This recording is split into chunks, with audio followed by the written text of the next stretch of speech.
এই সমস্ত ভারতীয় পার্শ্ববর্তী দেশ থেকে যে সমস্ত মালামালগুলো আসবে, যেহেতু ঈদ মৌসুম, শাড়ি কাপড়, থ্রি পিস এবং অন্যান্য আইটেমগুলো আসার সম্ভাবনা আছে।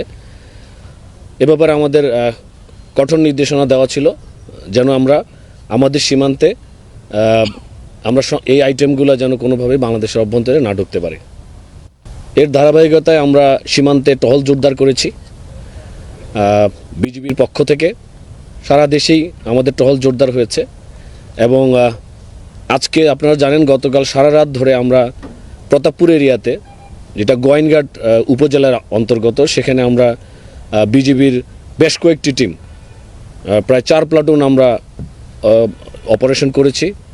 ম্যাজিস্ট্রেটের সাথে নিয়ে আমরা যৌথ অপারেশন করেছি এবং আমরা প্রায় 12 কোটি টাকার মালামাল আটক করেছি। সম্ভাব্য পিছনে যে ট্রাকগুলোতে মালামাল আছে সেখানে আমরা দেখতে পাচ্ছেন বাসমতি চাল, শাড়ি, কাপড়, জিরা, মাল্টা সহ অন্যান্য আইটেম এখানে আছে। তো আমরা সার্বিকভাবে যখন আমরা এগুলা খুলব, কাউন্ট করব, তখন অ্যাকচুয়াল ফিগারটা বের হবে। তবে সম্ভাব্য এর কস্টিং হচ্ছে প্রায় 12 কোটি টাকা। আমরা প্রায় 9টি ট্রাক দিয়ে এই মালামালগুলো নিয়ে এসেছি।